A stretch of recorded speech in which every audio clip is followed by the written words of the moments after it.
अखण्डानन्दरूपाय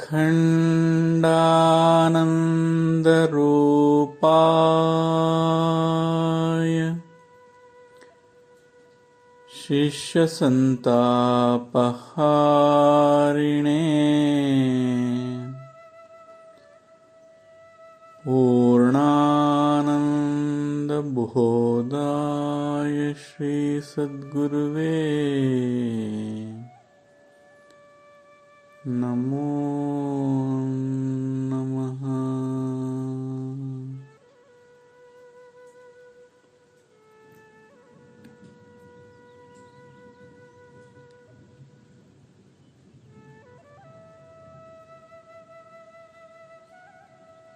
ಆತ್ಮಬಂಧುಗಳಿಗೆಲ್ಲ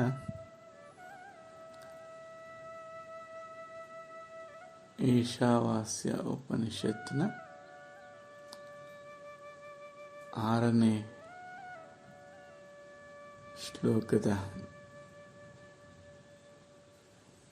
ಒಂದು ಶ್ರವಣಕ್ಕೆ ಸ್ವಾಗತ.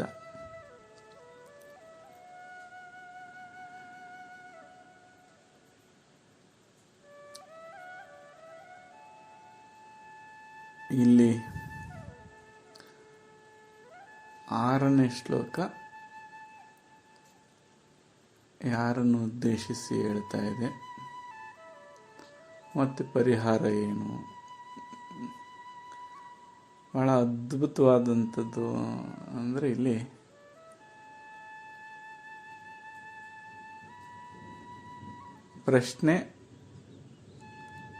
ಪ್ರಶ್ನೆಗೆ ಕಾರಣ ಮತ್ತು ಪರಿಹಾರ ಏನು, ಈ ಎರಡನ್ನೂ ಸೂಚಿಸ್ಕೊಂಡು ಹೋಗ್ತಾ ಇರೋಂಥದ್ದು. ಇದನ್ನು ಜಿಜ್ಞಾಸು ಗಮನಿಸ್ಬೇಕಿಲ್ಲಿ.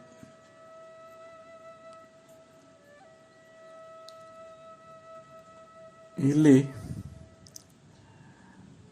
ಮುಮುಕ್ಷು ಜಿಜ್ಞಾಸು ಅಂತ ಏನು ಕರಿತೀವಿ, ಅಂದರೆ ಇಂಗ್ಲಿಷ್ ಪದಗಳಾದಂಥ ಸೀಕರು ಅಥವಾ ಆಸ್ಪಿರೆಂಟ್ ಅಂತ ಏನು ಕರಿತೀವಿ,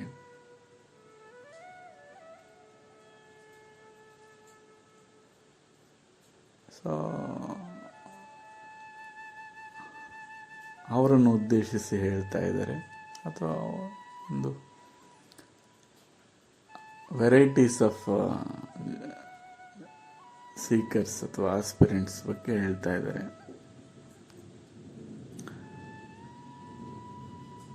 ಆ ಥರನಾದ ಅಥವಾ ಒಂದು ಥರನಾದಂಥ ಜಿಜ್ಞಾಸುಗಳನ್ನ ಕುರಿತು ಇಲ್ಲಿ ಮಾತನಾಡ್ತಾ ಇದ್ದಾರೆ. ಜಿಜ್ಞಾಸತ್ವ ಹೇಗುಂಟಾಗ್ತದೆ ಅನ್ನೋಂಥ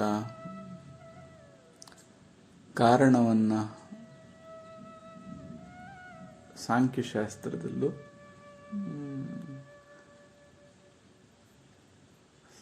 ಕಪಿಲ ಮುನಿಗಳು ಬಹಳ ಚೆನ್ನಾಗಿ ಪ್ರಸ್ತಾಪ ಮಾಡಿದ್ದಾರೆ ಮತ್ತು ಅದಕ್ಕೆ ಪರಿಹಾರನೂ ಸೂಚಿಸಿದ್ದಾರೆ.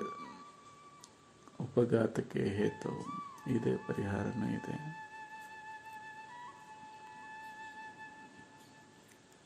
ಅಲ್ಲಿ ಅವರು ಸೂಚಿಸುವಂಥ ಜಿಜ್ಞಾಸೆಗಳಲ್ಲಿ ದುಃಖತ್ರಯ ಅಭಿಘಾತಾತ್ ಜಿಜ್ಞಾಸಃ,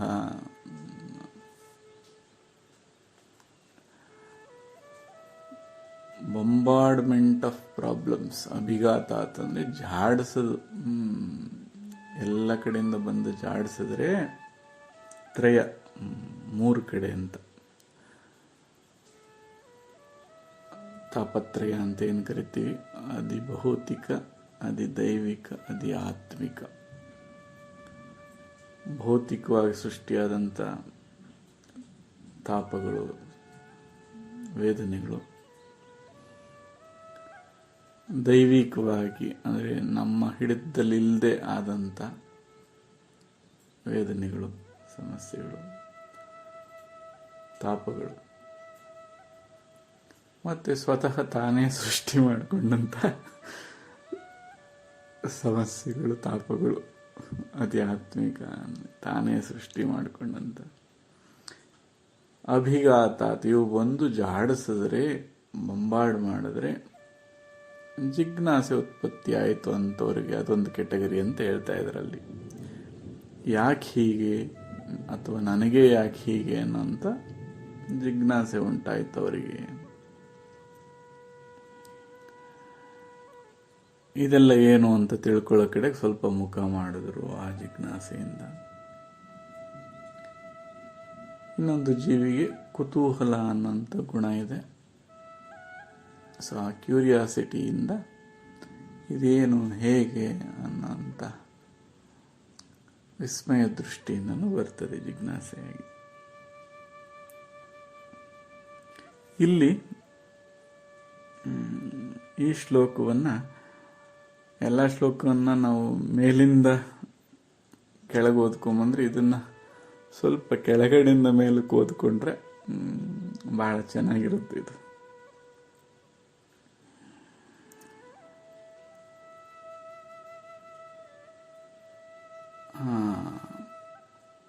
ಒಂದ್ಸಲಿ ಶ್ಲೋಕನ ನೋಡ್ಬಿಡೋಣ, ಆಮೇಲೆ ಅದನ್ನು ಹೇಗೆ ಗ್ರಹಿಸಬೇಕು ಅಂತ ನೋಡೋಣ. ಯಸ್ತು ಸರ್ವಾಣಿ ಭೂತಾನಿ ಆತ್ಮನ್ ಏವಾನು ಪಶ್ಯತಿ ಸರ್ವಭೂತೇಷು ಚ ಆತ್ಮಾನಂ ತತೋ ನ ವಿಜುಗುಪ್ಸತೆ. ಇಲ್ಲಿ ವಿಜುಗುಪ್ಸತೆ ಅಂತ ಬಳಸಿದ್ದಾರೆ. ಅಂದರೆ ಬಹಳ ಯಾರು ಬೇಸರ ಆಗ್ಬಿಟ್ಟಿದ್ದಾನೆ ಪಾಪ, ದುಃಖಗಳನ್ನ ಅನುಭವಿಸಿ ಜಿಗುಪ್ಸೆಯನ್ನು, ವಿಜುಗುಪ್ಸತೆ ಅಂದರೆ ಬಹಳ ಇಂಟೆನ್ಸ್, ತೀವ್ರತರನಾದಂಥ ಜಿಗುಪ್ಸೆ, ಅನಾಸಕ್ತಿ ಉಂಟಾಗಿರ್ಬೋದು ಅಥವಾ ವೈರಾಗ್ಯ, ಗೊಂದಲದಿಂದ ಉಂಟಾದಂಥ ಒಂದು ಅವಸ್ಥೆ, ಅವುಗಳು ಬೇರೆ ಬೇರೆ ಥರ ಅಂತ. ಈಗ ವೈರಾಗ್ಯದಲ್ಲಿ ಪಾಪ ಪ್ರಸವದಿಂದ ಉಂಟಾದಂಥ ವೈರಾಗ್ಯ, ದುಃಖ ಆಗ್ಬಿಟ್ಟು ಸಾಕಪ್ಪ ಅಂತ. ಹಂಗೆ ಕಳ್ಕೊಂಡಾಗ ಸ್ಮಶಾನ ವೈರಾಗ್ಯ ಅಂತ ಕರಿತೀವಿ. ಏನೋ ಪಾಪ ಸಂಗ್ರಹ ಮಾಡಿಟ್ಟಿರ್ತಾನೆ, ಸಂಚಯ ಮಾಡಿ, ತನ್ನ ಎಣಿಕೆಗೆ ಸಿಗದೆ ಇದ್ದಕ್ಕಿದ್ದಾಗೆ ಕಳ್ಕೊಂಬಿಟ್ರೆ ಅಯ್ಯೋ ಇಷ್ಟೇ ಬಿಡಪ್ಪ,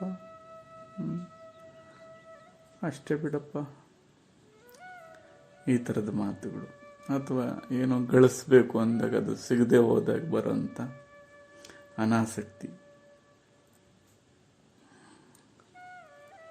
ವಿಚಾರಗಳನ್ನ ಸರಿಯಾದ ರೀತಿಯಲ್ಲಿ ನಿರ್ವಹಿಸಕ್ಕಾಗದೆ ಉಂಟಾಗಿದಾಗ ಬಂದಂಥ ಗೊಂದಲದಿಂದ ಬರುವಂಥ ಅನಾಸಕ್ತಿ, ಇಷ್ಟೆಲ್ಲ ಕೆಟಗರಿಗಳು ಅವ್ರನ್ನ ಕುರಿತು ಇಲ್ಲಿ ಪ್ರಸ್ತಾಪ ಮಾಡ್ತಾ ಇದ್ದಾರೆ. ಸರಿ, ಏನೋ ಕಾರಣದಿಂದ ಬಂದಿದ್ರೆ ಸರಿ ಬರ್ರಪ್ಪ, ನಿಮ್ಮನ್ನೇನು ಬೈತಾ ಇಲ್ಲ ಅವರು, ಯಾಕೆ ಹಿಂಗೆ ಇಟ್ಕೊಂಬಂದ್ರಿ ಅಂತೇನು ಹೇಳ್ತಾ ಇಲ್ಲ. ಪರಿಹಾರ ಅದಕ್ಕೆ ಏನು ಅಂತ ಸೂಚಿಸ್ತಾ ಇದ್ದಾರೆ ಈಗ ಅಂತ. ನಮ್ಮಲ್ಲೂ ಎಲ್ಲ ಇಷ್ಟ ತಾನೆ, 99 ಭಾಗ ಇವರೇ. ಇದ್ಯಾವುದನ್ನು ನಿಭಾಯಿಸ್ಲಿಕ್ಕಾಗದೆ, ಅದರ ಕಾರ್ಯಕಾರಣಗಳನ್ನ ಅರ್ತು ಅಲ್ಲಿ ಸರಿ ಮಾಡ್ಕೊಳಕ್ಕಾಗದೆ ಎಲ್ಲ ಸಾಕಾಗ್ಬಿಟ್ಟದೆ ಅಂತ ಬಂದಂಥವ್ರು. ಹಂಗಂತ ಏನು ಪೂರ್ಣ ಸಾಕಾಗಿ ಬಂದಿರೋಂಥದ್ದಲ್ಲ, ಆಗಲೇ ಹೇಳ್ದಂಗೆ ತಾತ್ಕಾಲಿಕವಾಗಿ ಬೇರೆ ಬೇರೆ ಕಾರಣಗಳಿಂದ ನಿಭಾಯಿಸ್ಲಿಕ್ಕಾಗದೆ ಬಂದಂಥವರು ಅಂತ.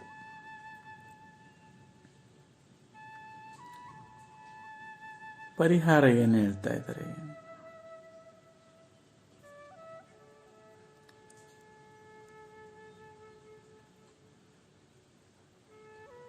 ಯಸ್ತು ಸರ್ವಾಣಿ ಭೂತಾನಿ ಆತ್ಮನ್ ಏವಾನು ಪಶ್ಯತಿ.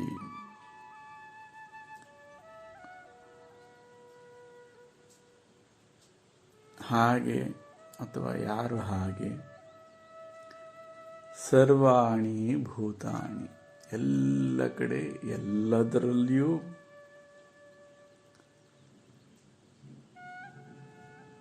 ಆ ಮೂಲ ಸ್ವರೂಪವೇನಿದೆ, ಈಶ ಸ್ವರೂಪವೇನಿದೆ, ಅಥವಾ ಅದಕ್ಕೇನೆ ಆತ್ಮ. ಈಶ ಮಾತ್ರವೇ, ಆತ್ಮನು ಮಾತ್ರವೇ ಅಂತ ಯಾರು ನಿಜವಾಗೂ ಕಾಣುತ್ತನೋ, ಪಶ್ಚಾತ್ ಅಂದರೆ ಕಾಣುವಂಥದ್ದು, ಗ್ರಹಿಸುವಂಥದ್ದು, ನೋಡುವಂಥದ್ದು.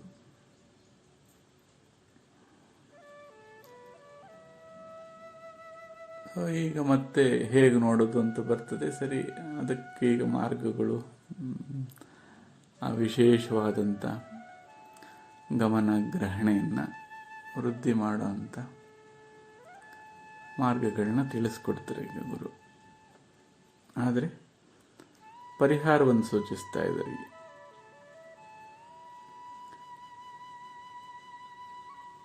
ಎಲ್ಲದರಲ್ಲಿಯೂ ಆ ಮೂಲ ವಸ್ತು ಒಂದೇ ಅಂತ, ಅದೇ ಇದೆಲ್ಲ ಆಗಿರುವಂಥದ್ದು, ಹೀಗಾಗಿರುವಂಥದ್ದು ಅಂತ ನೋಡಬೇಕು. ಅಥವಾ ಹಾಗೆ ನೋಡಿದ್ರೆ ಈ ತಾತ್ಕಾಲಿಕವಾಗಿ ಉಂಟಾದಂಥ ಈ ಕಾರಣಗಳು ಕಳಿತವೆ ಅಂತ, ಮೂಲವನ್ನು ಗ್ರಹಿಸಿದಾಗ ಈ ಮೇಲೆ ಬಂದಂಥದ್ದು. ಅದರ ಕಾರ್ಯ ಕಾರಣ, ಏನು ಕಾರಣದಿಂದ ಈ ಕಾರ್ಯಗಳು ಉಂಟಾದವು ಅನ್ನೋದನ್ನು ಗ್ರಹಿಸ್ತಾನೆ. ಸರ್ವಭೂತೇಷು ಚ ಆತ್ಮಾನಂ ತಥೋ. ಇದನ್ನಾಗಲೇ ಹಿಂದಿನಿಂದ ಮುಂದಕ್ಕೆ ಓದ್ಕೋಬೇಕು ಅಂತ ಹೇಳಿದ್ವಿ. ಅಂದರೆ ತನ್ನಲ್ಲಿರುವಂಥ ಆ ಮೂಲ ಸ್ವರೂಪವು, ಆ ಆತ್ಮವು ಎಲ್ಲ ಕಡೆಯೂ ಎಲ್ಲದರಲ್ಲಿಯೂ ಇದೆ ಅನ್ನೋದನ್ನು ಸ್ವಚ್ಛವಾಗಿ ತಿಳ್ಕೊಂಡರೆ, ರಿಯಲೈಸ್ ಅಂತ ಇಲ್ಲಿ ಶಬ್ದಗಳಿಂದ ಹೊರಡಬಾರ್ದು. ನೋಡೋದು ಅಂದರೆ, ಗ್ರಹಿಸೋದು ಅಂದರೆ ಆ ಅನುಭವದಲ್ಲಿ ನೆಲೆಯಾಗುವಂಥದ್ದು. ಅನುಭವ ಅಲ್ಲ ಅದು, ಅಭಿನ್ನವಾಗಿ, ಅಂದರೆ ಗ್ರಹಿಸುವಂಥವನು ಗ್ರಹಿಸಲ್ಪಟ್ಟಿದ್ದು, ಅನುಭವಿ ಮತ್ತು ಅನುಭವ ಬೇರೆಯಾಗದೆ ಒಂದಾಗ್ತಕ್ಕಂಥದ್ದು. ಯಾರು ಹಾಗೆ ಗ್ರಹಿಸ್ತಾರೋ ಇದೆಲ್ಲದಕ್ಕೂ ಪರಿಹಾರ ಉಂಟಾಗ್ತದೆ. ಅಂಥವನು ನ ವಿಜುಗುಪ್ಸತೆ, ಅವನು ಈ ಥರ ಎಲ್ಲ ಬೇಸರ ಮಾಡ್ಕೊಳ್ಳಲ್ಲ. ಅಯ್ಯೋ ಇಷ್ಟೇನಾ ಅಂತ ಅಂದ್ಕೊಳ್ಳಲ್ಲ.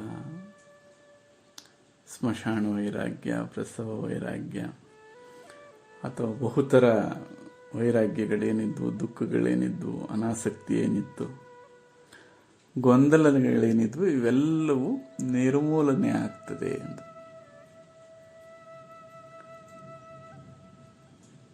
ಇಲ್ಲವಾದಲ್ಲಿ ಆಧ್ಯಾತ್ಮದ ಗುಂಪೇನಪ್ಪ ಅಂದರೆ ಈ ಗೊಂದಲಿಗಳ ಗುಂಪು ಅಂತ ಎಲ್ಲವನ್ನು ಇಟ್ಟುಕೊಂಡು ಸುಮ್ಮನೆ ಇದ್ರ ಬಗ್ಗೆನೇ ಆಯಿತು. ಇದು ಯಾಕೆ ಬಂತು, ಹೇಗೆ ಬಂತು, ಅಯ್ಯೋ ಸಾಕು ಬಿಡಪ್ಪ ಅಂತ ಈ ಗೊಂದಲಿಗರ ಗುಂಪು ಆಗೋದಕ್ಕಿಂತ ಮೂಲವನ್ನು, ಯಥಾರ್ಥವನ್ನು ಹೇಗಿದೆಯೋ ಹಾಗೆ ಗ್ರಹಿಸಿದ್ರೆ ಅಂಥವರು ನಿಜವಾಗಲೂ ಅವರೆಂದೂ ಈ ಗುಣಗಳನ್ನು ವ್ಯಕ್ತಪಡಿಸೋದಿಲ್ಲ ಅಂತ. ಯಾವುದು ವಿಜುಗುಪ್ಸ, ಆ ಜಿಗುಪ್ಸ ಗುಣಗಳನ್ನು ವ್ಯಕ್ತಪಡಿಸಲ್ಲ ಅವರು ಅಂತ.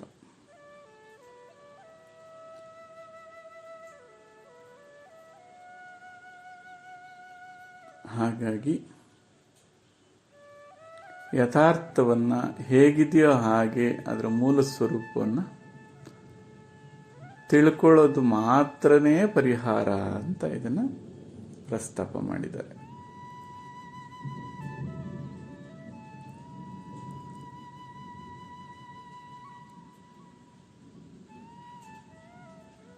ಆ ಮೂಲ ಸ್ವರೂಪವನ್ನು ಹೇಗೆ ಕಂಡುಕೋಬೇಕು ಅನ್ನೋದನ್ನು ಫಸ್ಟು ತನ್ನಲ್ಲಿ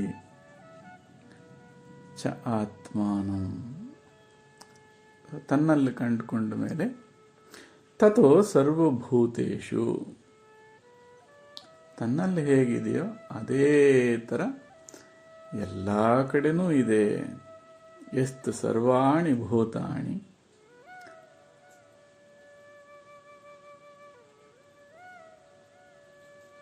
ಎಲ್ಲ ಕಡೆಯಲ್ಲಿಯೂ ಎಲ್ಲದರಲ್ಲಿಯೂ ಆತ್ಮನ್, ಇಲ್ಲಿ ನಾನು ಅಂತ ಬಳಸಿದ್ರೆ ಅಲ್ಲಿ ಅಸ್ಮಿತೆ ಅನ್ಕೋಬಾರ್ದು. ಆ ಮೂಲ ಸ್ವರೂಪ ಆತ್ಮನ್ ಅಥವಾ ಈಶ ಅಂತ ಅದು ಅಂತ ಬಳಸ್ಕೊಳ್ಳಿ. ಅದನ್ನು ಇಲ್ಲಿ ಮತ್ತೆ ನಾನು ಅನ್ನೋ ಪದ ಬಳಸಿ ಅದನ್ನು ಎಲ್ಲೆಲ್ಲಿಗೂ ಬಳಸ್ಕೊಬಿಡ್ತೀವಿ ಅದನ್ನು. ಹಾಗಾಗಿ ಸತ್ಯ ಅಂತ ಎಲ್ಲ ಕಡೆಯೂ ಅಲ್ಲಿ ಎಲ್ಲಿ ಆತ್ಮ ಅಂತ ಬರ್ತದೋ ಅಲ್ಲಿ ನಾನು ಅಂತ ಬಳಸೋದಕ್ಕಿಂತ ಸತ್ಯ ಅನ್ನೋ ಪದನ ಬಳಸ್ಕೊಂಡ್ರೆ ಆಭಾಸ ಗ್ರಹಣ ಕಡಿಮೆ ಆಗ್ತದೆ. ಎಲ್ಲ ಕಡೆಯಲ್ಲಿಯೂ ಎಲ್ಲದರಲ್ಲಿಯೂ ಆ ಸತ್ಯವೇ ಅದು ಮಾತ್ರವೇ ಕಾಣುತ್ತದೆ. ಹೇಗೆ ಸವಿಯನ್ನು ಸವಿದ ಮೇಲೆ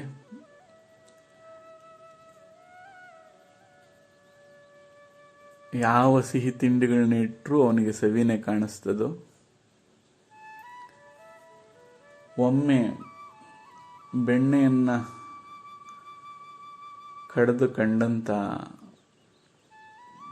ಅನುಭಾವಿಗೆ ಹಾಲಿನಲ್ಲೂ ಮೊಸರಿನಲ್ಲೂ ಆ ಬೆಣ್ಣೆ ತುಂಬಿರುವಂಥದ್ದು ಹೇಗೆ ಕಾಣ್ತದೋ ಹಾಗೆ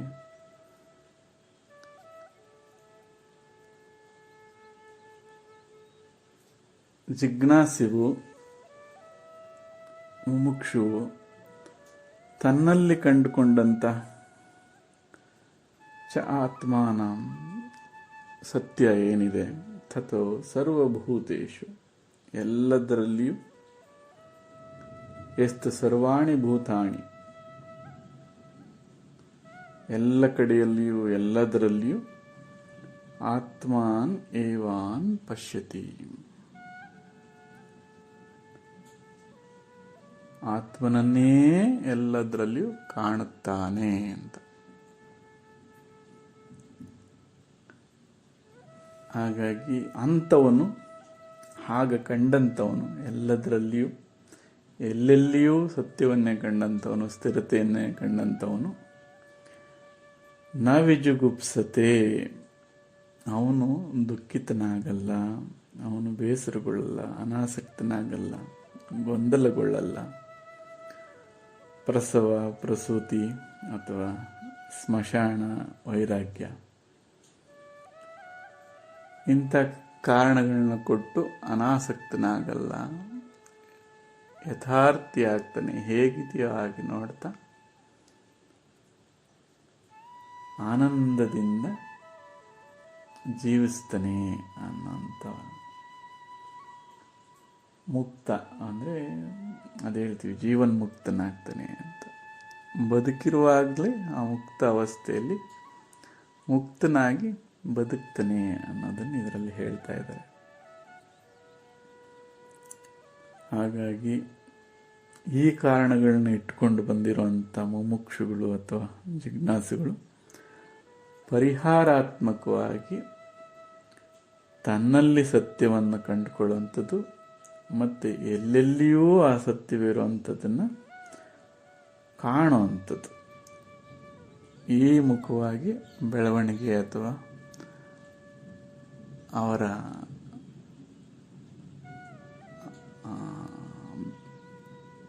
ಆಧ್ಯಾತ್ಮಿಕ ಹಾದಿಯನ್ನು ಮುಂದುವರಿಸಬೇಕು ಅಂತ ಈ ಶ್ಲೋಕದಲ್ಲಿ ಪ್ರಸ್ತಾಪ ಮಾಡಿದ್ದಾರೆ. ಈ ರೀತಿ ಗ್ರಹಿಸ್ಕೊಂಡು ಈ ದೃಷ್ಟಿಯಿಂದ ಈ ಶ್ಲೋಕವನ್ನು ನೋಡಿದ್ರೆ ಬಹಳ ಚೆನ್ನಾಗಿರುತ್ತಪ್ಪ. ಹಾಗಾಗಿ ಎಲ್ಲ ಮುಮುಕ್ಷುಗಳು ಮೊದಲು ತನ್ನಲ್ಲಿ ಆ ಸತ್ಯವನ್ನು ಕಂಡುಕೊಂಡು ತದನಂತರ ಎಲ್ಲದರಲ್ಲಿಯೂ ಆ ಸತ್ಯವನ್ನು, ಎಲ್ಲ ಕಡೆಯಲ್ಲಿಯೂ ಆ ಸತ್ಯವನ್ನು, ಅದು ಮಾತ್ರವೇ ಇರತಕ್ಕಂಥದ್ದು ಅನ್ನೋದನ್ನು ಕಂಡುಕೊಳ್ತಾ ಜೀವನವನ್ನು ಸಾರ್ಥಕ ಮಾಡ್ಕೋಬೇಕು ಅಂತ ಪ್ರಸ್ತಾಪ ಮಾಡಿದ್ದಾರೆ. ಆಗ್ಲಪ್ಪ, ಬಹಳ ಸಂತೋಷ. ಮುಂದಿನ ಶ್ಲೋಕನ ನಾಳೆ ನೋಡೋಣ. ಇವತ್ತು ಈ ಸತ್ಸಂಗನ ಇಲ್ಲಿಗೆ ಸಮಾಪ್ತಿ ಮಾಡಿಕೊಳ್ಳೋಣ ಶಾಂತಿ ಮಂತ್ರದೊಂದಿಗೆ.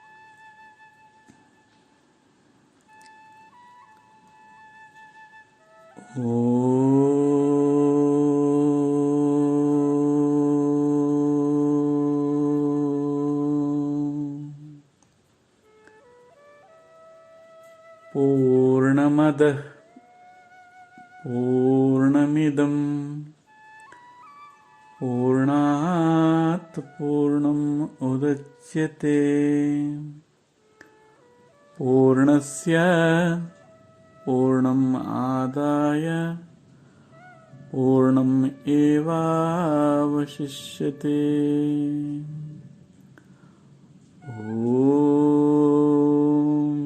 शांति शांति शांति.